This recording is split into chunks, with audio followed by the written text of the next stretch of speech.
Welcome back to another episode of the Rational Football League Show. My name is Emmett, and I'm here with my co-host, Brendyn Ford. Yo, good morning. You guys can find us on YouTube, Spotify, TikTok, Instagram, and Twitter. We do record every week and usually post Sunday mornings or Saturday nights. But this is the rational place where you come get your rational takes. Everything is rational here, for the most part. Hell yeah. All right, B. You guys were on week 20, I believe. This is week 20 for us. Damn, we're in our 20s already, huh? Damn. I know. We're getting old quick. We grew up so fast. And yet we still don't know what we're doing. Anyway, Let's hop right into our news of the week. We've had a pretty chaotic news week. Starting off here, the Bears defensive coordinator, Alan Williams, had his home raided by the FBI. We believe this is still supposedly. I feel confident in that, but I've seen some conflicting news reports. It was also supposedly Hallis Hall, the Bears facility, which also was I guess that was found not true. And to your point about the home, I'm leaning towards more confident than not because Pat McAfee brought that up, and he works for ESPN, or I guess he doesn't work for ESPN. ESPN kind of live streams his show now, and I feel like with that big of an audience, you would have to feel his sources are pretty true, and you have to be pretty confident in that just to say it. So I think his house definitely got raided. Yep. Yeah. Which is crazy. Yeah, I agree. We feel confident his house got raided. He also resigned under the guise of health reasons. Spend more time with his family. And he said in the resignation letter that he does plan to coach in the future and be back in the NFL. So we'll see if the FBI has something different to say about that or not. Is this like the longest yard type thing? Like, where are you be coaching at? Like, are you forming a team? No, I'm kidding. No, he's going to be coaching in Sandford. No, I'm just kidding. Yeah. Green machine. Keeping it to the Bears, our first couple pieces of news are going to be Bears related. They just had a really chaotic week, and their PR team must suck because there was no good news released. But the Bears facility, Hallis Hall, had their facility broken into apparently, and had some equipment stolen. I think it was at Soldier Field. Oh, I think some lawnmowers from Soldier Field. Yeah. Okay, so that's a tricky thing. So I looked at more articles today and kind of over the past 48 hours. I think it was like a couple of lawnmowers from Soldier Field. I thought it was Soldier Field got stolen, and it's kind of weird. That's why the Bears want to move because they don't own Soldier Field. The Park District does. So I don't know if and I saw a report today from Brad Biggs. He's a well-known Bears beat writer. I guess this stuff obviously wasn't Chicago Bears property because they don't own Soldier Field. So I guess someone has got a nice John Deere lawnmower inside the city somewhere, just riding around like he's like the water boy. He's just riding around on the damn lawnmower somewhere in the streets of Chicago. So can you imagine you just live in Arlington Heights, and all of a sudden you wake up the next morning, you go out to cut your grass because it's that day and it's getting a little long, it's fall. And you just look over, your neighbor's got this gigantic John Deere with the Bears logo on the side, and they're just cutting their 9x9 lawn. Yeah, what yard do you have in Chicago? Dave, new lawnmower? Yeah, I just got it from Walmart yesterday. Great deal. Oh my God! Are you going to cut the whole neighborhood's grass with that? What's the plan here? I know. What is your end goal? But I have a Chicago Tribune article written from Jake Sheridan. Close that ad. Thank you. It says here the substantial theft of equipment targeted mowers and John Deere gators that belonged to a subtractor and were stored at the Waldron Deck parking lot near Soldier Field. So someone's just out to get John Deere mowers and gators, I guess. Right. Hey, when your lawn's get out of control and you need something, where better to go? I didn't know they were worth that damn much. Oh, I'm about to go steal one too. Yeah, those especially if I'm assuming the Bears don't have some little riding one. They got one of those big ass ones you see they use at schools and shit like that. Oh sure. Yeah, those things can be worth like a new car. I mean they get pricey. So yeah. Moving on a little bit, keeping on the Bears for the last news point here. Justin Fields, in a snippet, a clickbait thing, claims that coaching is the reason for the Bears' offensive struggles so far this season. I believe it was kind of mentioned, and it was out of context in the locker room. We did another press conference where he kind of corrected it, and then there's a video of him hugging offensive coordinator Getsy after to really try to drive this point home. To be fair, he kind of does have a point. The offensive coordinator is the guy who runs the offense, so if there's struggles on offense, it does ultimately fall back on him. But what was your take on it? Did you feel like he was dodging blame? Was he, is he correct? What do you think as a Bears fan? Yeah. Regarding the presser, I felt kind of indifferent to it. I watched the entire 12-minute thing, and it was taken out of context a little bit. Like, he kind of talked about himself. He needs to play better. Again, I'm kind of paraphrasing here. He was saying he was playing slower, kind of like over complicating things a little bit, whatever. He kind of put the blame on him. And then a reporter followed up with what do you think is leading you to overthink or whatever? And he kind of said, well, it could be the coaching, maybe, blah, blah, blah. Yeah. But he kind of broke the golden rule of he said this in his little second presser, I guess, near his locker. After, he was like, yeah, I know you guys, to try to get clicks and whatnot. So if you know that, right, just don't even say it.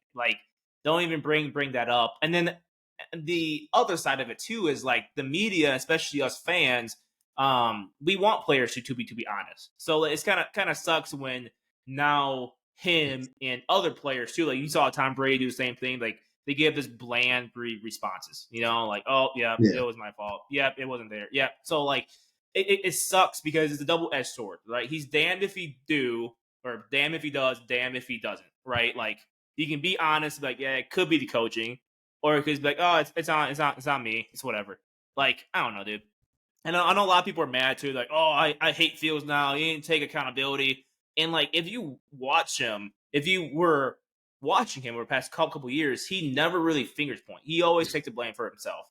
Yeah. Even when at times last year, when it really, really, truly wasn't his fault, really, the team sucked around him and guys were dropping balls, stuff like that. He's like, no, that's my fault. And it needs to be a better ball, even though the ball hit him right in the fucking chest. So he's never been one. And Ryan Poles said this in his presser Thursday too. He's never been one on the finger point. I think that he was just trying to be truthful. And he said that in his presser. He's like, I know you guys want more out of me, so here's my true thoughts, and maybe it could be coaching, blah blah blah. Maybe I give me too much info and whatnot. So I know I kind of rambled, but it sucks that now we're gonna get a more bland version of Fields during their pressers and maybe other players too because of this backlash. Yeah, and I feel like maybe there's just a better way you could have worded it. I feel like you're right. There's quarterback presser talk, and there's maybe a better way you could have worded it in terms of, hey, who's to blame for the offense going wrong or what's going on? Well, I think it's a little bit of me. I think it's a little bit of the coaching. I think me and Coach Getsy need to sit down and we need to converse and see what we think is working, what changes we think we need to make. But I think that's a conversation for me and Coach Getsy behind closed doors. But yeah, there's definitely more I could be doing, and I think there's definitely more that I think we could be calling. That'd be a little better for us. Again, right. It's sure, maybe they want to take a little sound bit from that, but if you listen to anything more than 5 seconds, you can hear the full thing. So I think that might have been a little truthful of an answer while still not throwing anybody under the bus and taking accountability. There's a way to it, but and again, it did seem a little bit like people were trying to pull a comment from there. But let's move on to some more big money contracts. Seems like everybody's getting paid these days. Yes, sir. It's sad because it's true. That was good. So Patrick Mahomes, and this kind of movie we expected was going to come at some point. There's no way this dude was going to keep getting underpaid.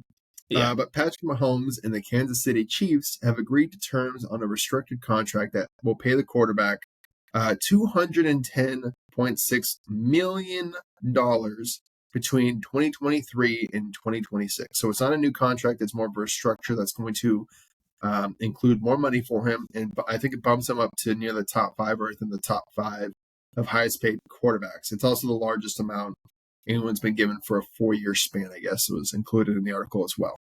So quarterbacks keep going up. I have an article here from CBS Sports. I guess he's the second highest paid quarterback in terms of average annual salary at $52.65 million. This is a little bit confusing. It says Mahomes still has the most total money in a contract of $450 million and is now second in fully guaranteed money at $210. Okay, that makes sense. So the boy's getting paid almost half a bill. I mean, that's. I mean, he definitely deserves it. But like, I couldn't imagine. Can you imagine this? Like, I have a contract for half a bill right now. What's up? Yeah. I could not imagine what I'd do with $52 million a year. Exactly. Give me $5 million. I still don't know what I'm doing. I don't think I could fuck off $52 million in a year. I don't think I could fuck off $52 million in 5 years. You really do. You know what? I could probably find a way though. You know what I mean? I can find a way. You want a house? Your $5-10 million house is done. Fuck off. Did you see in the quarterback show? His like mansion that he has with like half a football field. He has his own like 3-hole golf course at his house, and like I think he has like a full basketball court too. It's like what else does a man need? Like what else can he buy? Impressive, man. Awesome. Like I said, generational wealth. That's 5 generations worth of wealth. Congrats to Pat. I mean, he definitely deserves it. He definitely deserves it. He's one of one right now, on pace to being one of the greatest to play this game. So it's definitely well deserved. Moving in, well, let's cover the next contract extension first, then we'll move on to the sad news. Kyle Shanahan and John Lynch have received contract extensions from owner Jed York for the 49ers. The length was not released. I know they just recently, I think it was after the 2021 season, got a contract extension as well. So what are we into 2023? So that probably takes him at least through 2027, maybe to the end of this decade. I'm not sure. I did a little research on it. I thought this was kind of cool because being a 49ers fan my whole life, they've usually been a revolving door of coaches and GMs. Kyle Shanahan and John Lynch, the longest combined tenured, tandem of same GM, same coach since George Seifert and oh my gosh, I can't remember that guy's last name. You just tweeted this too.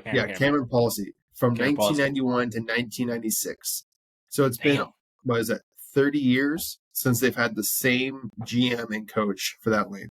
And that's actually awesome. Currently, Shanahan and Lynch are tied for the longest combined tenured head coach and GM in 49ers history.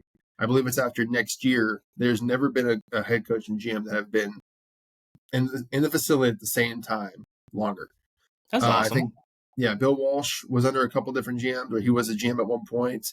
George Seifert, who took over after Walsh, had a couple different guys. I think he had Sean McVay's dad was a GM under Walsh and George Seifert. So there's a couple. That's cool. Oh, yeah, John McVay, that was his name. He was a Hall of Fame GM for the 49ers. He helped build the 80s dynasties of the 49ers. The hell? No wonder Sean's good. The hell? You have a Hall of Fame GM as your dad? What the hell? That's right. That guy's dad. It was his grandpa. Okay, but still. Yeah. Damn. Oh, impressive. Yeah. He's been in a bunch of, like, whenever the Rams play the 49ers at home, usually John McVay's up in the CEO boxes and everything. That's cool as hell, man. Yeah. That's cool. But yeah, I thought that was kind of cool, a little bit of information, because I was like, man, I don't think if there's been a head coach in the facility for this long since when. And I think it's the longest term tenured head coach since George Seifert, because Steve Mariucci was only there for 5 years. Mooch. So yeah, I think he's also the longest tenured head coach since George Seifert. So good for them. Cool. Great for them. They've had a lot of success since 2019. And they took over an absolute dumpster fire in 2017, so very much well-deserved. So they just flipped it, which is awesome. And they're going to be good for years to come, the way that's shaping up. So, and what's so funny is that there were some 49ers fans that were calling for them both to be fired after last year. So wait, back up. Really? Yep. You really need to hang around on 49ers Twitter a little more. It is a wild place. There are still people on 49ers Twitter that believe Brock Purdy sucks, and the 49ers made a mistake in trading Trey Lance. This is why we do this show. This is why we do there's many subcults going on. I feel like 49er fan. To say, dude, I would kill for a playoff win right now. Saying you Yeah, want your head coach and GM tandem fired after losing the NFC title game. yep. Wow. Okay. All They right. don't believe they believe they can't get it done. Hey, it's been 7 years. He hasn't won a Super Bowl yet. Get him out. Get someone else in.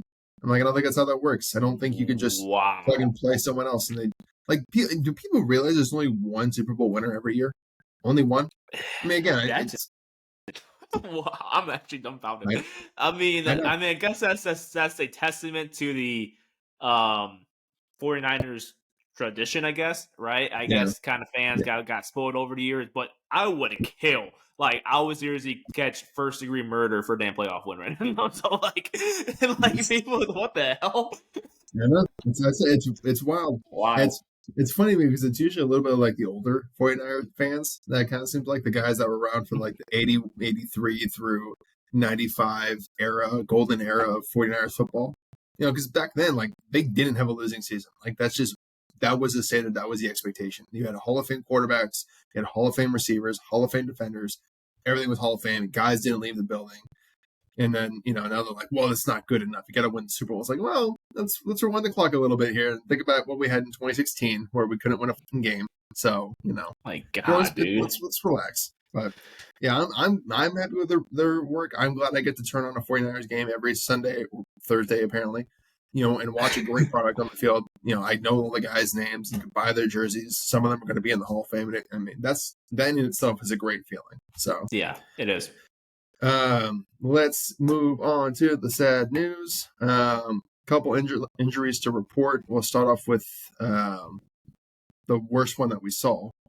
Nick Chubb, the running back Oh for the God. Cleveland Browns, suffered a season-ending knee injury. They have not specified what the injury is, but I think we can safely assume there's a couple ligaments gone in his knee right now. Gruesome. Yeah, it for surely has put his season on IR. Yeah, it was brutal. I don't know why they showed the replay. Like they thought that was going to be fun. Like I never Yeah. understand why they show any fucking injury replays. Like when they were like, It's been going on forever. Like they just, yeah, oh yeah, here's this guy's leg just snapping in half. yeah. have Well, fun watching this. let's see exactly where Aaron Rodgers tore his Achilles. That's like, why do we need to see that? We're not doctors. I'm not going to be able to diagnose what his injury is off of that. Just tell me the MRI later. He's hurt. It's a leg injury. Okay, I don't need to see the rest of it. Yeah. But Can I that's say always a quick point about the Nick Chubb injury absolutely. too? First of all, prayers and thoughts going out to Chubb. I mean, that stuff has to be brutal. I mean, that's the same knee he hurt back in college, I believe. At Georgia. At Georgia, yeah. So that's hopefully for a nice recovery, speedy recovery there as fast as possible. I don't know what the timeline is like you said, but it's definitely gonna be a while, I think. But the point I want to make is, okay, Browns fans, I emphasize with y'all, it sucks losing one, a great player like Nick Chubb, and two, like a locker room leader, the team leader. But I believe that the Minka did not have a dirty hit. It was a routine tackle.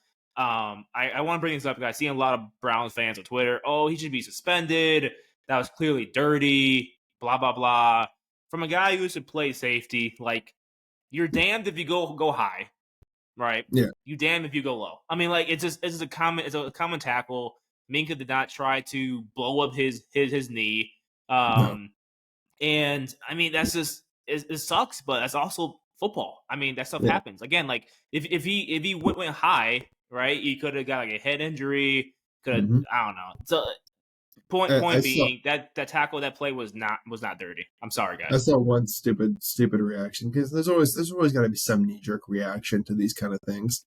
I think it was Pro Football Talk. I think it was Mike Florio, the genius that is Pro Football Talk, suggested there should be a rule change that you cannot engage with a player if there's a way, like you can't like jump on and pile on a player if he's already being tackled. I'm like, that's just you might as well just eliminate defense at that point because it's gang tackle. Guys break tackles all the time. So what's to say, he's going to secure that tackle? Now I've stopped my momentum. Like, oh, is he going to go down? Oh, shit, he didn't. Well, there's no way I'm making a play on this. So you might as well just get rid of the tackling altogether and make it flag football. So, yeah, that's a dumb reaction. There's no rule changes that need to change about this. There's no it wasn't dirty. It was an unfortunate play. It's sad. It stinks, but it's football. It's why we play the game. It's why we played the games. We're gladiators. I've had knee surgeries. They suck. But it is what it is. Like, that's what the risk when you go in. It's going to happen. Yeah. Or it could happen, not going to happen. But yeah, I mean, that's dude, especially, again, like, in Minka's probably perspective, I think Chubb was getting tackled at the 5-yard line, right? So he had to go low. If he went high, Chubb would just carry his ass in the fucking end zone. It would have been a touchdown. So are we giving this offensive player touchdowns now? And that's how people tackle now. They go after the legs, especially when you have a tank like Nick Chubb running downhill at you full speed. I mean, that's just. I think the injury probably happened again. I'm not a doctor, but that's the same knee he blew out 7 years ago. That's probably why. I mean, I don't know. But again, prayers to him. Sorry, Brown fans, for you guys losing him. But again, it was not dirty. That's actually about as long as an ACL reconstruction lasts. Mine only lasted about 7 years too before it retore for me as well. I wasn't doing anything like football. I just retore. Just popped. Yeah, it was just like I went to the doctor. I'm like, yeah, your shit's fucked. So I'm like, oh, that's good to know. Well, that's fun. They're like, what were you doing? I was like, TV. I couldn't tell them what I was. I'm not gonna say I was, walking to the bathroom and tore it. I was like, I was playing basketball. Yeah. I got off the toilet. That's funny as hell. That's how I tore my meniscus and ACL. Here we are. It is what it is. Yeah. No, I definitely was the same thing. I was training for a triathlon, and I just tore it. That Tough Mudder? That was me. That was Tough Mudding. I was saving a baby from a tree. I had to run it up vertically, and my foot just went. I saved the baby. The baby's okay, but my knee was not there. Sir, you are a hero. Thanks. It cost me a knee. Shit. No, I was gonna say. I mean, if it was really that big a deal, they protect these guys' knees and everything. They could make them wear a similar brace to what the O-linemen wear, because those are to protect the O-linemen's knees, because they get pulled up on a lot. They get hit from the side a lot. They do a great job of protecting those guys' knees. So if it was really that big a deal, you could just make the players, running backs, wear that. But I know I've been told it does limit your mobility a little bit. That's why you see those linemen running like they have stick legs. Yeah, I mean, you wouldn't be able to really run per se. Right. So it's about what are you prioritizing, but obviously they don't care. So let's move on to the other news. Trayvon Diggs tore his ACL for the Dallas Cowboys. Apparently it occurred. It does suck very much, especially because he was starting out having a great year, and that defense looked damn good, vaunting and terrifying. It's a huge blow to that defense. But he tore it during practice, apparently doing one-on-ones. I don't know why you're doing one-on-ones in the middle of the season, but apparently the Cowboys still do one-on-ones. But I don't blame the drill too much. I mean, it's one of that just seems like a freak accident to me. Like, that can happen while you're doing 7-on-7s, you're running full team, whatever. So, again, it just seems like one of those freak accidents. We don't need a knee-jerk reaction of, we're never doing one-on-ones again. Like, it happened. It happened. Yeah. I remember when we were playing, I mean, we did one-on-ones during the season too. I mean, it happens. It's really unfortunate, and thoughts and prayers to Diggs, and hopefully that defense can still be very, very good. I think it still can be, right? Yeah. Not saying Diggs wasn't a big piece of that defense, but you still have Parsons there. Just front seven still very, very solid. So I'm not expecting a big drop off, right, from like being top 5 or top 3 defense to being like a top 16. Like, I don't think that I'm not expecting that big of a drop off. But when you lose a guy who just paid $90 million, he's pretty damn good. So Cowboys fans, I'm sorry for you, man. That's a tough loss. But I'm pretty sure that defense will bounce back. Yeah. Again, just like you were saying, like, most teams still do it during the season. Like, we had a player, I think it was like our junior or senior year receiver, like our top receiver was doing a one-on-one, and he caught the ball, and then like as he was catching it and he went out of bounds, he ended up stepping on a drain, a great drain that's supposed to like drain water from the field, and rolling his ankle and was out the rest of the season. Yeah. So, I mean, it's just one of those things. It just kind of happens. It's a freak accident. There's nothing you can do. That drain need to be there. They obviously value one-on-ones for in-season work on beating press coverage. But I don't have these on the docket, but I do want to include 2 quick other news updates. The first one being the Colorado State player, the safety number 11. I cannot remember his name off the top of my head right now. Me either. Was receiving death threats after the Colorado State game for his dirty hit, and it was a dirty hit on Travis Hunter. Wildly unacceptable, not appropriate. Don't be sending people from death threats. I'm not saying our viewers are doing this, but if you know a guy, talk to him. Therapy probably. His phone number was released to online. His address was released online. His parents' address was released online. So, and I don't know how people got that information. So that's kind of concerning. How the hell they? Okay, all right, people. It's gonna be a little bit too much here, guys. Yeah, someone in the admin office must have been like, "Oh, this bastard." Yeah. And then the other news is, and again, I thought this was always common. Maybe people just didn't realize how frequent it happened, but fights in stadiums, football stadiums, have seemed to have escalated. They're getting bad. Lot. Yeah. A man unfortunately passed away. The Bills. I'm sorry. Was it Bills? No, it was Dolphins Patriots game last week. 53-year-old man got into an altercation at the stadium with a Dolphins fan and ended up having a medical issue and dying. RIP. Yeah. So if you're at a game, and I think we've all been there. There's that one fan that's too drunk, or they came there clearly trying to have a problem, just yelling shit, fucked up shit, terrible things, this and that, and you're like, this is getting to a boiling point. Go get security. Yeah, you might miss a play, you might miss a couple plays. Do it after a touchdown, do it after a field goal, during a punt. Go right up the stairs. There's usually security right at the top of every stairs and go, hey, the guy, the woman, the person, section, whatever, right over there, and that they're really acting the ass of themselves. Can you please go talk to them or get them out of here, because they're going to start a fight. Agreed. And there's people that go to the games. People are blaming it strictly on alcohol, and I'm sure absolutely alcohol plays a large part in it. But there are people that go to these games that are looking to start a fight. That get there and like they want to instigate and it's no longer just like casual shit talking. Like, hey, you guys suck. They can make things personal. So, don't engage with those people. Just like you don't want to engage with Twitter trolls. Just block them and mute them and move on. Same thing. Go tell security. That's what they're there for. That's what they're paid to do. They'll get the person. They'll throw them out of the stadium. No one has to break a nose or pass away at a football game. So yeah, that's pretty awful, man. They lose a life at a football game. It's truly not that serious. It's truly not that serious. Especially saw a video. I forgot who it was. Like I think it was the 49ers game on Thursday. Yeah. Where it's 49er violence. It's a 49er fan on like, why are y'all fighting each other? You guys are rooting for the same team. What the hell is going on? Like, what the hell? It needs to stop. It needs to stop. Yeah. So I think he tweeted something like, it's only take one bad case, someone falls off like the second deck, and then ends up hurting himself by possibly dying and hurting other people too. And it's like we don't need this at sporting events, guys. I mean, this stop. If you want to go fight in the parking lot, I guess. I don't know. But don't we're done with in stadium fights. People don't need to get hurt, lose their life over it. It's truly not that serious.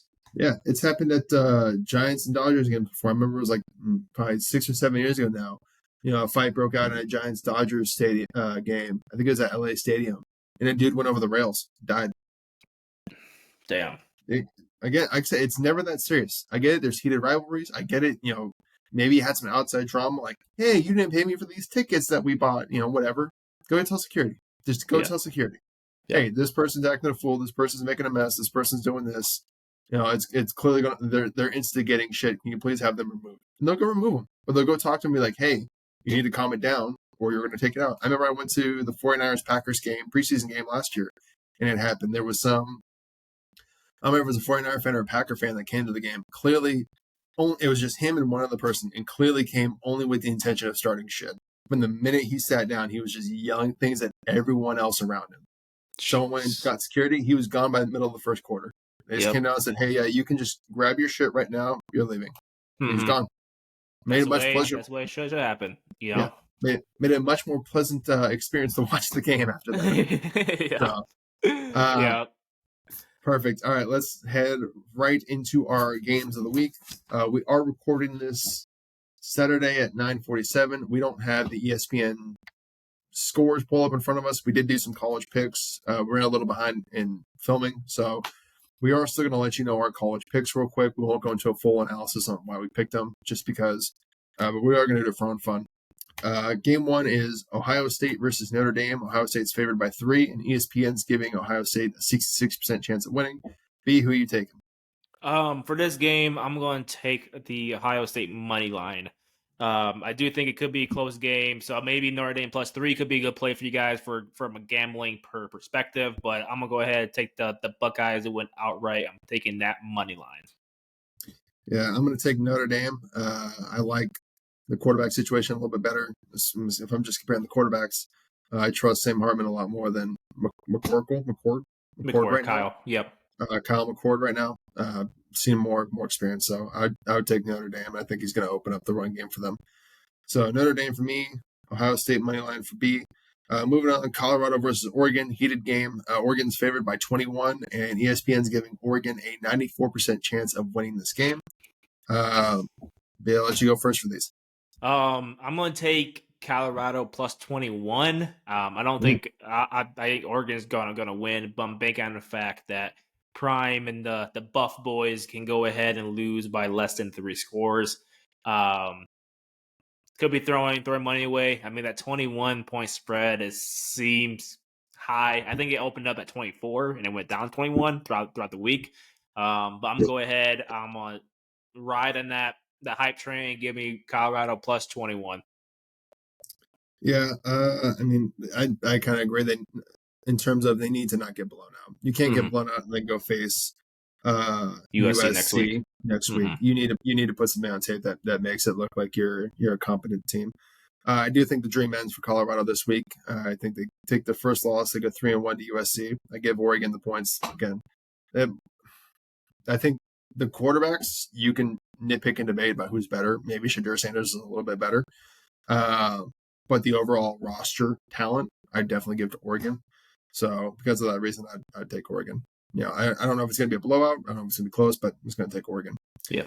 Moving on to our last college game, and then we'll get more into our in-depth analysis of the next ones. Ole Miss versus Bama. Bama's favored by 7, and they have a 66% chance of winning, according to ESPN. Ooh, hey, we're not missing anything fun yet. Sorry, I was just going checking real quick. Yep. Similarly for me, for like the Colorado Oregon game, I think Bama is going to win, but I'm gonna go ahead and take that Ole Miss +7. I still feel like Bama needs to figure some stuff out on offense. They're going back to Milroe at quarterback this week. I think things are still not a well-oiled machine over there on their offense. Give me Ole Miss +7. Do you think Ole Miss wins outright, or are you only taking them with the points? So I think Bama's going to win, but I'm taking the Ole Miss spread, the +7. Okay. I think they'll lose by less than a touchdown. Okay, just want to confirm that. I also did check, not the I guess the scores technically, but none of these games are technically actually on right now. They aren't on until 12:30 Pacific time, 2:30 Eastern, and then the last one, the Colorado or Ole Miss Alabama isn't on until. I'm sorry, Ohio State Notre Dame isn't on until 4:30 Pacific time, 6:30 Central. Yeah. So we could technically still have these as live bets because the games aren't going on yet. I'm going to take Ole Miss. I watched him play Tulane, and Jackson Dart looked rough to start, but he caught fire. And Bama again. I don't trust their talent. I really don't. I mean, their defense hasn't looked impressive as it has in years. Their skill position players are meh. I mean, they got one guy who's a transfer in that's a senior who looks like all right, I guess, and he's the leader of the group. I'm just overall not impressed with this Bama roster. I'm not. It's hard for me to take them over a lot of the teams right now. For that, I'm going to take Ole Miss to outright win. Like I said, Jackson Dart was lethal against Tulane. He did end up leading, I think, a 21-point comeback at one point. And Tulane's not an easy out either. I mean, again, they beat USC in the bowl game last year. They've had a good season this year. And that was with Tulane's backup quarterback, so that's how deep Tulane is. But yeah, give me Ole Miss to win this one. I think that's technically an upset for some fucking reason. But yeah, Bama has just not looked good to me. So you have Ole Miss money line, and I have Ole Miss +7, basically. Yeah. For the betting terms there. Cool. We're moving to our NFL games. These ones will be live. We will be posting them. These will count for our records and everything else and fun. We'll give our analysis. First one we're going to do, another Patriots game. Patriots-Jets play, I believe it's Sunday. New England is favored by 2.5. And the Jets are actually favored by ESPN, like who they predict is going to win, by 55%. ESPN's giving the Jets a 55% chance of winning. So give me your thoughts. What are you thinking? What are we doing? I'm doing Jets +2.5. I'm still not a believer in that Patriots offense. I think the Jets defense can hold them pretty well. Hopefully Zach Wilson can figure things out on offense here for them. I feel like with that defense though, you don't need that many points. I'm thinking maybe like 17 to 20 points can help win them this ball game here. Yeah, I'm thinking Jets +2.5. I'm going to take the Patriots to outright win it. I know they screwed me over last week with the Dolphins. But again, I just don't have faith in that Zach Wilson-led offense. If it was Aaron Rodgers, it's a different story. I'd take the Jets in a heartbeat. But with Zach Wilson underneath there, he has not looked good. Granted, he played against the Cowboys last week, and they make a lot of quarterbacks not look really good. But even against Buffalo, he didn't look fantastic either. He got helped out a lot by the Bills' ineptitude and turned the ball over within their own field goal range. So I think the Patriots are a much cleaner outfit right now. The Patriots offense, they do have some playmakers now. Now, unfortunately, Bill Belichick is still coaching like 2004, but DeMario Douglas, the receiver from Liberty, he's explosive. He's like a Tooney kind of guy and a Elijah Moore kind of a guy. I mean, you get the ball in his hands and he's just making things happen. But he fumbled last week against the Dolphins. I think it was in the second quarter. And Bill Belichick benched him the rest of the fucking game. So hopefully that doesn't happen again. Hopefully Bill lets him go out there and be special and understand that there's going to be maybe a risk of a fumble. Because it wasn't even his fault. It was a great play by the defender. Right. Hopefully he lets him just be him. I mean, if he does, I mean, that paired with Mac Jones's ability to get the ball out quickly and accurately, that could be a deadly combo. And then it kind of allows the rest of the things to fall in line. Juju Smith-Schuster can be the 2. Kendrick Bourne can go back to being the 3. They still have Hunter Henry, I believe. And then they got a great backfield. So, I'm going to take the Patriots. Outright to win it. Moving on to our final game. This one, from a betting perspective, is actually extremely close. I think it's the closest game I've seen in a while. Chargers versus Vikings. The game is going to be in Minnesota. The Chargers were favored at first, but the line is moved. So right now, what we have it as is what we saw it as is it's Minnesota -1. And the ESPN win predictor gives the Chargers a 53% chance of coming out on top. B, again, I'll let you give your pick first and give me your thoughts. Yeah, there's a lot of underlying I don't know what I call it, themes with this game too. Both 0-2 teams. Neither team expected to be 0-2 to start this season. A lot of people think Brandon Staley's seat is pretty warm right now, almost nearing hot. With the slow start, their defense can't seem to put it together. Same thing can be said for like the Vikings team here. I know you said on a previous show that the Vikings defense was going to be suspect, and they have proved to be suspect so far this season.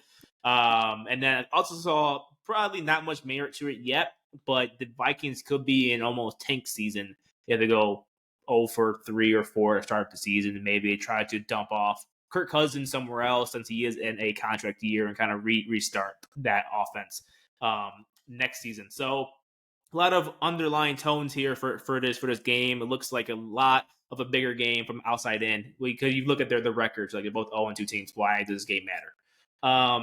So I was able to lock in this pick before the line moved. I locked in the Vikings +1.5 when it was still that way. If I were to bet right now with the line change, I could probably go probably the Vikings money line, which might sound surprising. The Chargers do have a better team on paper. I just can't trust that team right now, especially on the road with the defense playing. They seem to find ways to lose ball games. Playing in Minnesota can be tough. I'm just gonna go with, I think the Chargers more lose this game than the Vikings win this game. Give me the Vikings money line, but again, I did lock in the +1.5 for the Vikings before the line move. That's what I have right now. Yeah, I'm gonna go a little bit the opposite with you again. I think we've mostly been opposite on most of these picks, which is kind of unusual for us. Mm-hmm. But I am going to take the Chargers, kind of like you did reference when one of our episodes from before the season started. I mentioned the Vikings defense being suspect, and I actually said I think the Vikings defense is what's going to really cost this team games. I don't think that no matter how good that offense is, they're not going to be able to outscore the bad defense. So far, that has proven true. That defense has not been able to hold a bucket of water. So, I think a similar situation happens here. I think the Chargers, and like you mentioned, Brandon Staley's on the hot seat. I think this is a must-win game for him and the Chargers versus the Vikings. I kind of had a feeling they were tanking a little bit before the season based on some of the moves they made. Like they kind of initially started going younger, and I think that is what they're doing. I would expect, as shocking and hot takey as this might seem, I do kind of expect them to unload Kirk Cousins soon. My guess, my hunch, what makes the most logical sense would be is I expect him to probably get traded to the Jets because that roster is too good to waste. And they still have Aaron Rodgers coming back next year. So you could trade for Kirk Cousins for the remainder of this year, let him walk in free agency and go right back to Aaron Rodgers. But who knows? There's so much more that needs to happen before you can fully lock in on that. But that would make a lot of sense. Yeah. But I digress. I'm going to take the Chargers. It's a must-win for them. It's a must-win for Brandon Staley. I think he's going to get that defense right this week because he has to. And if he doesn't, I don't think he'll make it to the end of the year. So Give me the Chargers, money line. And so let's see. I took Notre Dame. You got Ohio State. We both said Colorado, Bama, Ole Miss, Jets, Patriots, Chargers, Vikings. Wow. I kind of, So from a win perspective, I think Bama, but I'm taking Ole Miss +7. Oh, that's right. Sorry. Yes. So we're both on the Ole Miss train. You're by points. I'm by outright win. So. Mm-hmm. And I have Jets +2.5. So it's kind of weird. So you have the Pats money line. I have Jets +2.5. So I don't know. So you think the Patriots win the game, but you think they only win by like a point or two? Basically, yeah. So it's kind of weird when we talk about betting and money line and stuff like that. So Yep. Okay. All right. So and outright win results were a little bit similar, and betting money lines were a little different. The Vikings one too is weird. I had the +1.5, so it's kind of like I know, and that's so like so it feels like so useless because it can't end in a tie. So like you're pretty much just picking who you want to win that game. Yeah. At -1. Yeah. I mean, even at -2.5, like the game's really, you don't usually see a game end with a 1-point win or a 2-point win. It's only like by a field goal or it's by a touchdown. It just seems so rare that it's like a 1-point win or 2-point win. Yeah, exactly. Okay, perfect. So if you hopped in and tagged along with us because you wanted to see the news of the week before you start watching games today and tomorrow, or if you wanted to see what our predictions were, because we're usually right a lot with our bets, and you wanted to just bet as we bet, or I should say bet as B bets. I don't bet. I hate losing, so I don't bet money. Two things I hate. I hate losing and I hate losing money. So I don't bet. Yeah. I have a lot of pissed off days. Like, what the hell was that? Yeah. Thankfully I do have 3 dogs. So I'm gonna kick a dog. I have a variety of options to pick from. I don't kick my Which dogs. one today? You want to get the boot? Is it Fuzzy's turn? It's Fuzzy's turn. I'm just kidding. I used to have a coach that said that every time we lost. Now you kick my dog. It's like, oh, jeez, this poor animal. Like, oh, we're 0-10. We're 0-10. We haven't won a game all year. Still alive? Are you like digging him up every time? I think he died after we got blown out week 6. How many times did you kick your dog week 6? Funny as hell. Oh god. No. Anyway, so that if you're here for us for the game bets, if you're here for our news of the week, Thanks for joining us. We will see you next week. But if you're sticking around for our segments, we do 2 segments every week. We take a little bit of a deeper dive into maybe some topics that are going around the NFL or the callers that we find interesting and want to give our opinions on in a more elaborated length. We do post those throughout the week as well. So if you want to watch those, you can. But we're going to get right into it now. So don't forget. So we're going to start this first one off based on the Thursday Night Football game. Is it officially time to put Brock Purdy in the top 10? Is he elite? We're about to give our takes. Why don't you guys, if you're watching this, give us your take first. Put it in the comment section. Let us know what you think. And while you're down there, why don't you hit the like button too? But we put a lot of work into this. We think we're kind of funny sometimes. Give us a like. Please, we need it.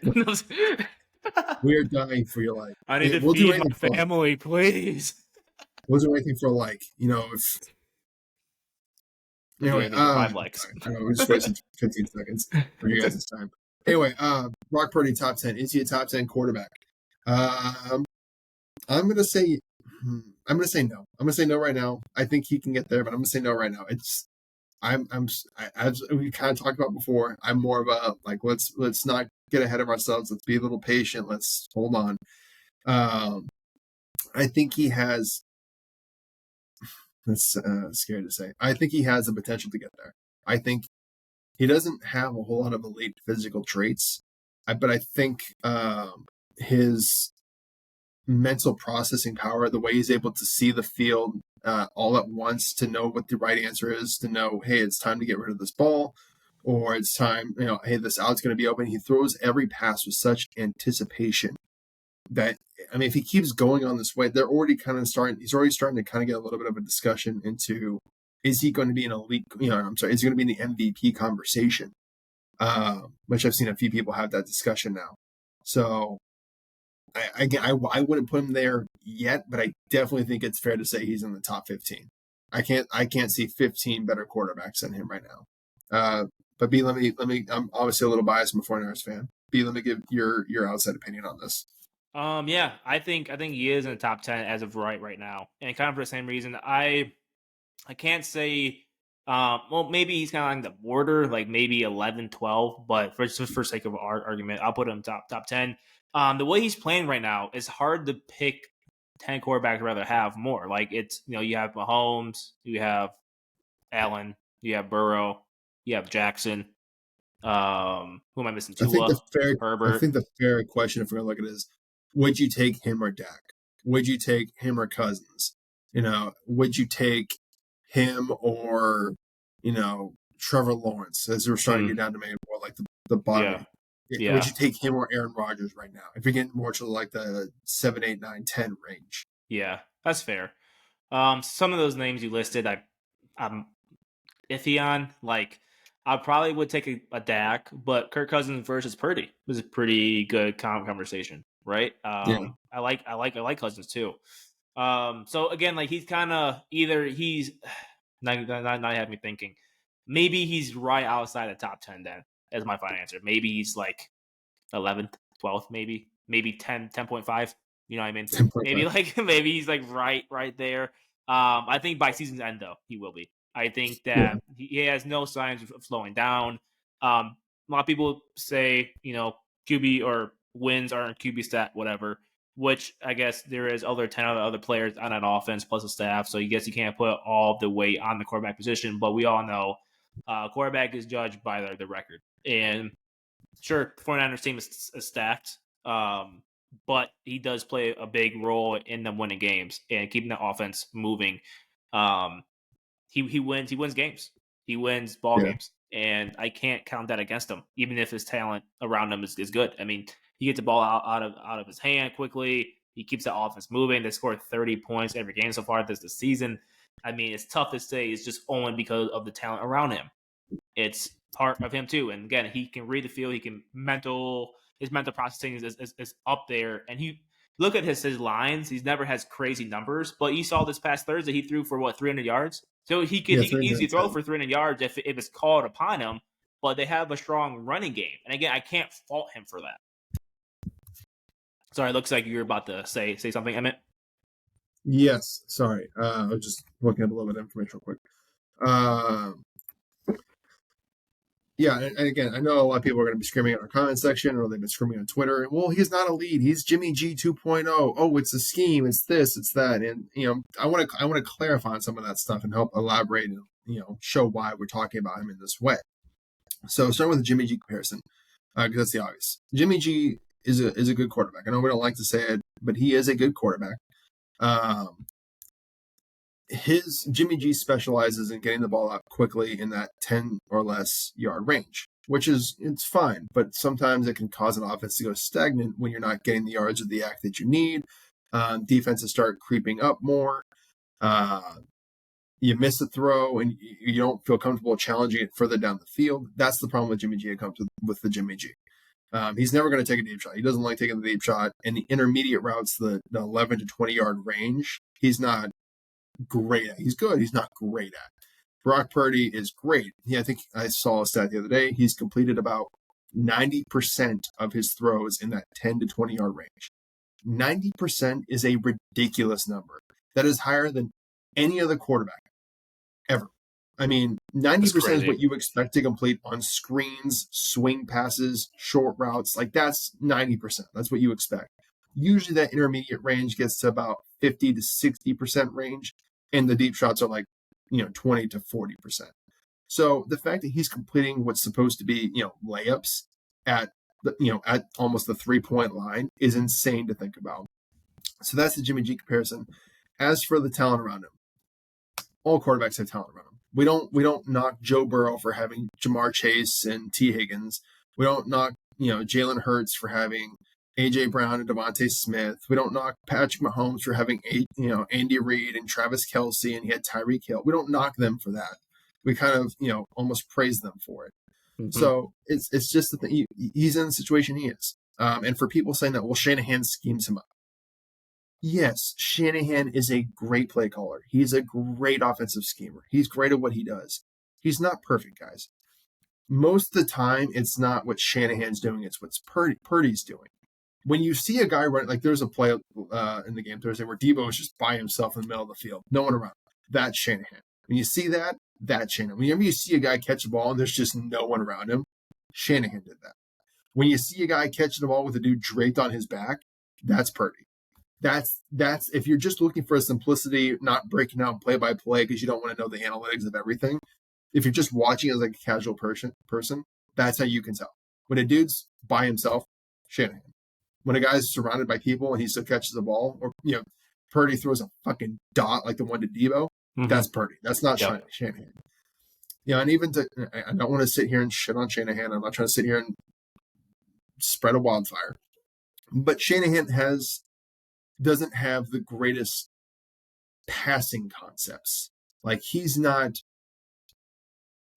always doing a great job with mixing complex routes that support or complement each other. Sometimes they're a little clunky. Sometimes you have two guys in the same area. Sometimes they're off script with like running choice routes. And that is on Shanahan. Or like last year, I think we talked about, I think this is before I had a podcast, we were just kind of talking, where Jimmy Garoppolo was getting in a bad position because it was no hot routes, and the hot route being like, hey, if we're getting blitzed, they're bringing more guys that we can cover. We have this hitch, we have this slant, we have this whatever route that we can get the ball too quick to protect our quarterback. And Shanahan was not working those into the offense. He wasn't building it in as a play design. He's gotten better about it this year, but that's kind of what we're talking about. So yes, Purdy is surrounded by great talent. He's got a great head coach. He doesn't have elite physical traits, but there's a lot of things that Purdy does do that helps protect sometimes a bad play call or a deficiency or whatever else. And just to further nail this point home with two last things. I'm sorry, I know I'm talking a lot here. The Giants blitzed the 49ers on almost 90% of their dropbacks. I think it was like 88.5% of the dropbacks. That is the most by far since Next Gen Stats started tracking that. It means they're bringing 5 or more. That's never happened. And he still put up 30 points. The second point about it is just from a casual fan experience as well. Just, so if you don't know all the intricacies of the plays, I want to keep it simple for people like that too that don't want to be crazy about it. Mm-hmm. If you go back and watch some Jimmy Garoppolo games, There's a lot of 3-and-outs. There's times when they can't get past the 50. You're like, holy fuck, there's just nothing going on in this game. This is so boring, right? You don't really have that experience watching Brock Purdy. They're always moving the ball. They're always getting to the red zone. They're always getting first downs. There's rarely empty possessions where they come away with no points, no field goal, no nothing. It just doesn't happen as frequently, or it rarely happens at all. If you don't need to be a student of the game to see that and get, okay, it's a much more efficient offense than it was before. Yeah, no, so, I mean, you brought up a lot of great points, man, and I don't want to be a dead horse here, but I don't know how, even as a casual fan, right, when you are watching Purdy play, starting from last season and this point right now in this current season, I don't know how someone could say that he's not on the right track to be top 10. Like, when you watch him play, go watch. And again, if you're a casual fan and you want to get a more thorough breakdown on Purdy's play, go watch the QB School's breakdown of him. J.T. O'Sullivan breaks down Purdy's film almost every single week. And the way he just throws with anticipation, the way he can process the field pre and post snap, the way he can put the ball on guys because they're draped on their back shoulder, over the shoulder, whatever. That's top 10 talent. And even if you don't want to jump on the train right now, okay, you look at his stats, like, well, his stats are up there with some of the other quarterbacks. No, whatever. That's your own choice. But he's shown he can throw for 300 plus when it's called upon him to do so. And I think he's well on his way to being top 10, maybe even top 8 after this season. This is the way he's looking right now. Yeah. And just to give you like one quick play, and then we'll wrap up this segment because I know we're kind of dragging it out here. There was a play in the game against the Giants where, if you just casually watching, this is going to be more of a point for the student of the game kind of people, where he rolls right and he just throws the ball into the dirt. And you're like, that was fucking dumb. Like, if you look at the stats, it's 0 for 1. You're like, this guy stinks. What the fuck is he doing? But when you go back and watch it as a student of the game, like, you know what's going on a little bit, you can see that they brought pressure from the backside. And so that means that Purdy was hot. It means he had to get the ball out quick. You didn't have time to sit here and run around trying to make dudes miss and find. You're also in the goal line. There's a limited space. You have 15. I think they're on the 5. So you have like 15 yards, including the 10-yard end zone, to work with. Not a whole lot of time to sit here and try to make something happen. He rolls out, immediately sees George Kittle. He's trying to look for George Kittle on a 5-yard out. Right at the front of the end zone, you throw the ball to the front pylon. George gets 2 feet in. Touchdown, great. We've seen it a bunch of times. Rolls out right, knows he's hot, sees George slipped while coming out of his break. Slipped, all 4 hands on the ground, has to like try to get himself back up. Instead of waiting to see, like, oh, hey, is he going to get back up? What's going to happen? Can I still try to fit in here? Immediately throws right into the dirt.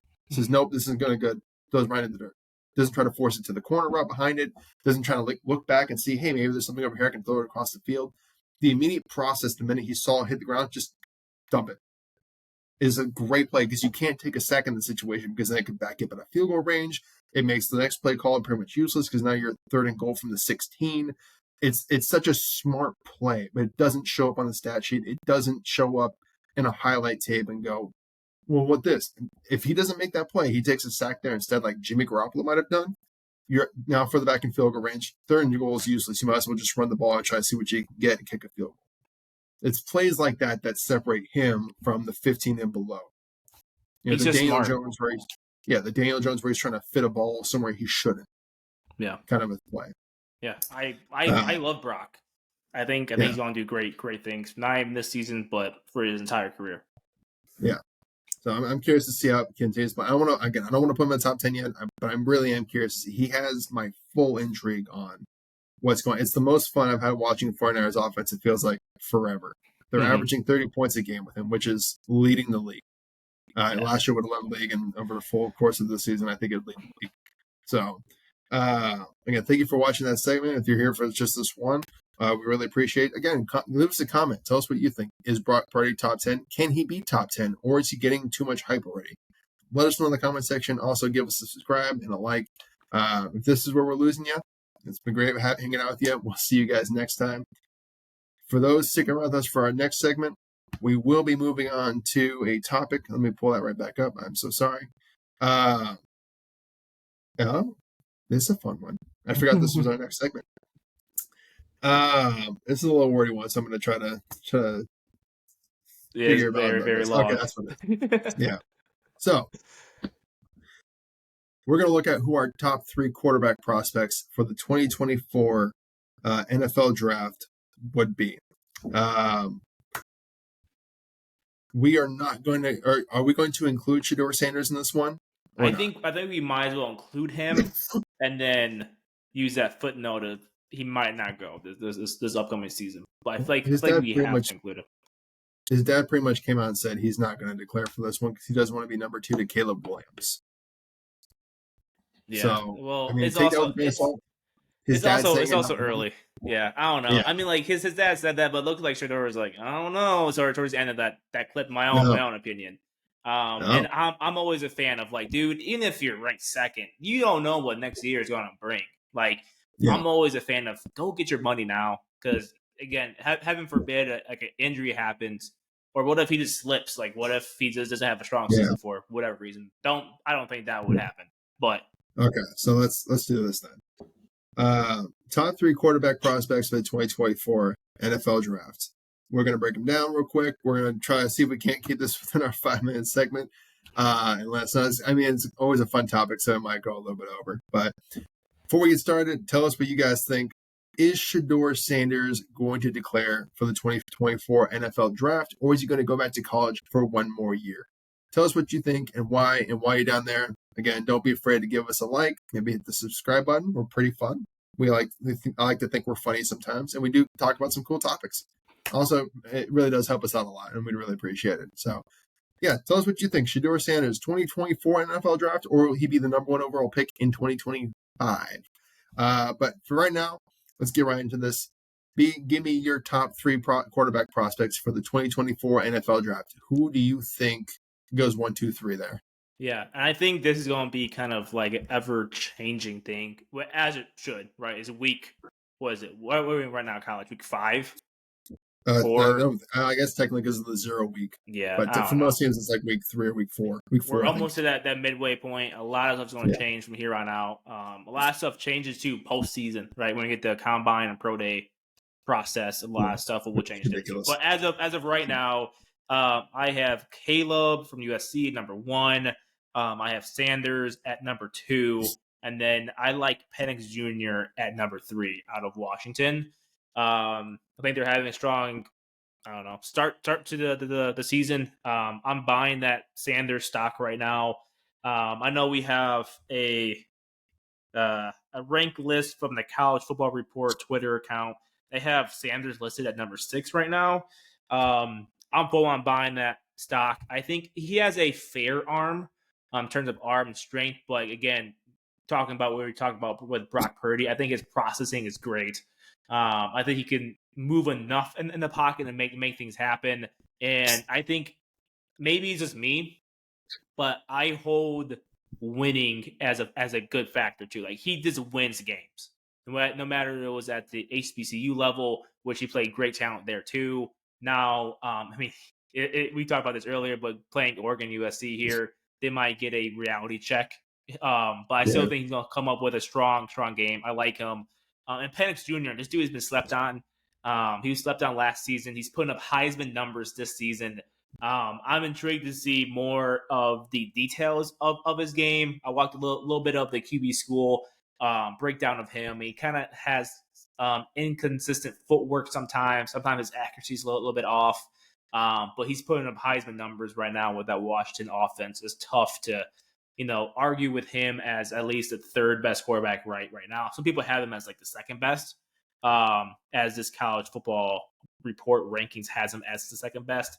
And Caleb, in my own opinion, people have their own concerns about him. Like, oh, he's holding on to the ball too much, blah, blah, blah. In my own opinion, watching him play, I think there's a pretty good gap between him and the number 2 and 3. I think he's up there for me. If I was a team needed a QB, if I was an NFL team needing a QB next year, I'm pushing hard for Caleb. I really like his game. I like what he can bring. Not putting that generational tag on him yet, but I love him as a player. He can process the field just fine. Think sometimes he holds on the ball to go big play hunting sometimes, which may be a bad habit, but I've watched enough breakdown of him where he goes 1, 2, 3, 4, balls out. Yeah, sorry, I kind of rambled there, but You can go ahead and give me your feedback or your list. No, you're good. I was kind of actually just admiring the what you point out, the top 25 list. We'll see if we can't get that edited up onto the screen for you guys. See if we can't find a way. If not, that's okay. You can just go to what is it, CFR report, college football report. They have it right there. It's like I think one of their pinned tweets. I kind of admire it because it makes you feel good about our we did a draft profile for some of these guys in the off season. And we gave a disclaimer on those of like, hey, they still have another year to play. At least we want to see how they develop. Some of the deficiencies we had concerns about, maybe they improve upon. But I mean, it seems like so far we've kind of nailed them. I mean, the only one I think we're a little off so far about is Sam Hartman, who we put as a 4th round grade. We thought he'd go to the 3rd, but he seemed like Kirk Cousins kind of guy. If you give him an opportunity in the NFL, he's just going to light it up and never give up that starting position again. They currently have him ranked 3rd.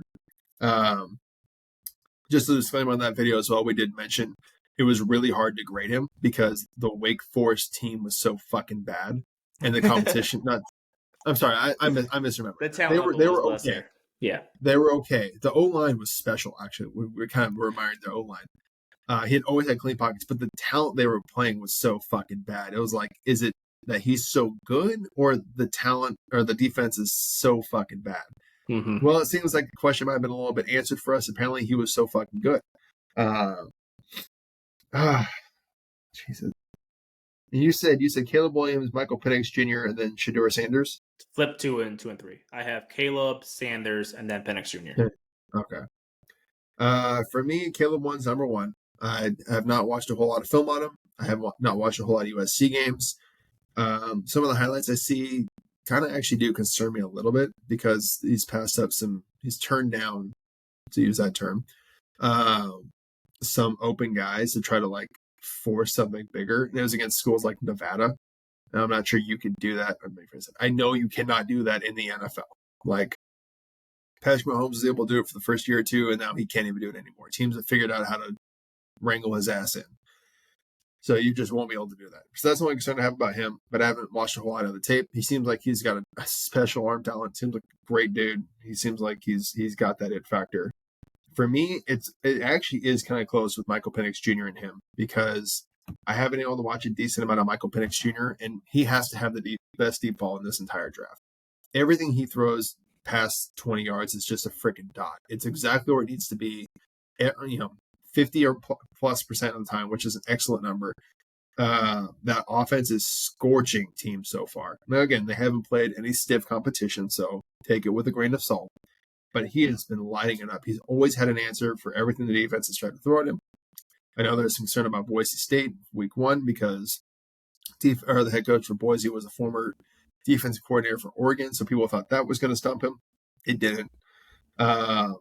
He is like lights out. It's the processing thing for me. I don't think he's got a whole lot of elite talent everywhere else. I think he's got a better arm than Purdy, but it's the processing ability that I really love to see. He's always seems to have an answer. I know you referenced the QB school to mention a little about his footwork, or a couple things here and there, but that kind of stuff can get cleaned up so easy. And then for quarterback 3, this is tough. I'm not gonna put Shedeur Sanders in here, and only because I don't think he declares. He's been coached by his dad his whole life. I think it just takes the one last year to do it, so he could be number 1 in 2025. That's the only reason I don't put him number 3. And also allows us to have a little bit more of a discussion. So, I'm gonna go with the list. I'm sticking with the list. I like Sam Hartman 3. I mean, he's not doing anything special, and maybe it's just because he's been in college for 15 years. But this dude's cooking. He's got that Notre Dame team looking very formidable. Like they look like they can win the whole thing. Like I know people were talking about Michigan in the preseason, but with Notre Dame's run game, with the way he's orchestrating that offense, he's not doing anything flashy. He's just making the right throws at the right time. He's throwing with anticipation. He's doing the position as it's supposed to be done. And that to me translates really well to the NFL level. So for me, I think he's 3. I still don't think he gets drafted high because of his physical limitations. He's not going to blow you with a 40. He's going to run like a 4.8 40, maybe, maybe even a 5. Yeah. He's going to have a 22-inch vertical. Like your sister can probably outjump him right now. But he just makes the right. I'm sorry, I'm shitting on Sam Hartman's athletic ability. He's way more athletic than I probably am. The dude probably is fantastic. He's probably extremely athletic, but yeah, my point still being, he's not a Lamar Jackson. He's not an Anthony Richardson kind of guy. He's not gonna wow you with that. Yeah. But he throws a great ball. He throws with great anticipation. He knows where he needs to be. He knows the holes in the defense. And for me, that puts him at 3 for me. Of course, if Shedeur Sanders was confidently coming out and saying he's declaring for the draft, I'd put him 3. Shedeur does everything Sam Hartman does with the athletic ability attached to it. He's a great runner. He makes sideline tight roping throws down the field. He's got that killer instinct where he came back against Colorado State. He has everything you're going to want. So, if he declared for this, number 3 easily. Mm-hmm. If he doesn't, he's going to be number 1 in 2025. To me, I think it makes more sense for him to do that. You get one more year to get coached with your dad. You get to play with Travis Hunter. You get to play with your brother again. You're already making a shit ton of money anyway. He's in commercials. He's driving a Mercedes or whatever. But if he doesn't, I would probably put Sam Hartman as my 3. I like it. And I kind of looked this through. You probably were going to take the conversation there, but being a Bears fan here, it looks as though we're trending on drafting a quarterback. If we're going to have a top 5 pick, whether it's the Bears' own pick or the Panthers' pick. So I'm trying to look at this through like a lens, right? Like which quarterbacks would I want the Bears taking right now within like the top 5? And that's why I kind of put Sanders in there because I feel comfortable with Caleb and Sanders. So that's top 5 picks. The way that they're playing right now. And again, we're almost at the midway point of the season, so things could change. But when you're thinking about spending a top 5 pick, I mean that's heavy capital. I love Hartman too. He's up there for me. I just don't know if I can take a Sam Hartman or a Michael Penix Jr. right now in the top 5. I feel like Hartman, I know we said he was a mid-round grade. He might be getting up to second or first round, like later on the first, maybe early second as of right now. I'll be comfortable taking him there, but I'm just trying to work through like who's worth a top 5 pick right now. And I don't think there was a lot of hype around Drake May before the season started. People gave him that second quarterback spot before the season started. For me personally, he dropped a little bit. It looked like he dropped 2 on the College Football Report ranking. They have him as the 5th best quarterback right now behind Caleb, Penix Jr., Sam Hartman, Jordan Travis was another interesting prospect there, and then Drake May. And I don't know, maybe you can give me your thoughts on this. Emmett, if you were Ryan Poles, what quarterbacks would you think about taking with a top 5 pick if you were the Bears GM? If I'm assuming we're not getting number 1 because that's the obvious answer, I'd take Caleb Williams. If it were me, I would take Michael Penix Jr. And maybe it's just my draft crush. Maybe that's just what it is. He's going to be my draft crush, and I'm really excited to get into looking at a lot of these guys because it seems like there's so much talent there. It's really exciting. I mean, you kind of look at this list. I mean, a guy that's really not getting talked about enough, Tyler Van Dyke, has been balling at the U. We got Spencer Rattler, who seems to have finally turned a corner. You have Quentin Ewers, who seems to have really matured and turned a corner. You still have Bo Nix, who we haven't discussed, who we did a pre-draft video on, who we said might be an end of first-round pick. Could be, with a lot of potential. Jordan Travis is another guy that we really liked. I can't wait to get into his film after the season too. But no, if it were me, if I were the Bears, Michael Penix Jr. to me would be the safe pick. He's the guy that I think he's like a better Mac Jones. You know what you're getting. You know what he's going to be solid. He's going to be great. He's going to be processing really well. He's going to throw a great deep ball, which is kind of what you guys need with DJ Moore there and Mooney and everything else. So I'd use that first pick on that. My second first round pick, I'd get Romeo Odunze. The guy from Washington. Yeah, I think you're right. Yeah. I would immediately go draft him and pair them right back up. It's an electric combination in college. It'd be an electric combination in the NFL. I'd immediately go pair those 2 back up. Now, who do I think the Bears are going to draft? They're going to draft Drake May. This was just like the Just to safer piss you pick. off. People were saying it doesn't piss me off. Yeah, Just to piss you off. last thing Bears team needs another UNC quarterback in there. Yeah. They're like, I just last UNC were pretty well. I just don't. If they fall back, like if they trade back and take him, that's one thing. But top 5 pick for him is just right now. This seems like this is a reach. I'm talking about Drake May here. Penix Jr. with the number he puts up, I can see him being top 5 just off numbers alone. Especially if he takes the Heisman. Especially if he takes a Heisman. I mean, it's tough to argue against that. Again, like my fascination with Sanders is one, he's a legacy player, right? He's been around a high level football for his entire life. Just from a personality standpoint, though, I think he could fit that Chicago market well. Playing in that market is tough. Fans are crazy. There's high expectations. And he's been around that, right? His entire life, he's been Deion's son, and he's been in that limelight. I think he can handle that pressure well. So it's a pretty interesting talk. Is like, let's say the Bears do get a top 5 pick, and do they also wait a season to ride out with Fields again if he can get up to average? Right now he's bad. If he can get up this mediocre quarterback play, do they wait potentially for a Sanders, or do they just roll the dice with a Drake May or Penix Jr., assuming they don't get the number 1 pick and draft Caleb? So that's kind of my fascination with Sanders. I think he's a great player, but I think he'd be a great personality fit just for the overall market of And you know what? Honestly, if it were me, I was Ryan Poles, I would draft 2 or 3 quarterbacks this draft. I would load it all fucking up. Yeah, I mean seriously, like look at 2012 Washington team. They took RG3 number 3, and then they took Kirk Cousins in the 4th, and look what happened. Yeah, I would, if it were me, and I'm just looking at this list, and I'm assuming let's just hope these guys are still here. First round pick, I'm taking Michael Penix Jr. With my second one, I'm taking Romeo Odunze to pair him with, so they get that connection back.